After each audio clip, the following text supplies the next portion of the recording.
of kleinkinder kun je soms mal op stee zetten. Een van de verhalen die ik door als over mid kreeg, wil ik je hier net vertellen. Misschien komt je bekend voor, maar vast niet in het grunners. Buurvrouw Obels, haar leutje Gepke, was een kurig biedenhandje. Het reveltje op gaaien stee en zei wel eens wat als het nooit zo gauw uitkwam. Meestiets was een kinderlijke uitsproken, worden ander geen last van haar en zelfs omlagen kon, dus vrouw Obels verzelf ook. Maar het kind ook aas. Vrouw Obels haar 25 jaar als vrijwilliger aan leutje kinder in te dorp wekelijks een verhaal uit Bijbel voorlezen doen en kreeg door nou als beloon een onderscheiden voor.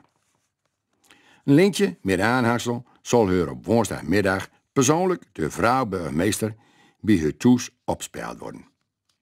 Buren was een nuigt en Okkie Smit van Radio Noord zal er rechtstreeks verslag van doen. Burgemeester was gauw bedaald met een best boos holt voor de deur, maar hun neus was door bij nooit achterbleven en stak pontificaal midden in de wereld. Voor het laatste bracht zijn van vrouw Obels oorlog van slag. Nadat ze het burgemeester aanrekende, die kon er vanzelf helemaal niks aan doen en het neus alderdees nooit zelf uitgrabbeld zijn graaid. Maar oh wai, als Gepke nou maar niet met hij al de noorst grote neus aan loop gaat. Door kwam burgemeester al aan. Gepke, mag nou al door ons heen praten, hoor? Dat hoort niet zo.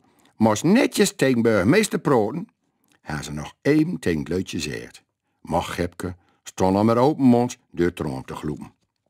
Oh gut, vrouw Obels, ze had huilen daar met dikke gokken in moog. Als ze er nou toch maar niks over hoort zeggen, dacht ze maar aan voor.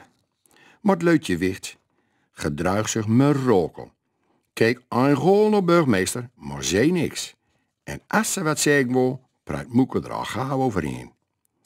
Na touwsprook en opspelen van het lintje kreeg Moeke weer oren vrede uit en schonk het gezelschap een kop koffie in. Douw sluit noodlot touw.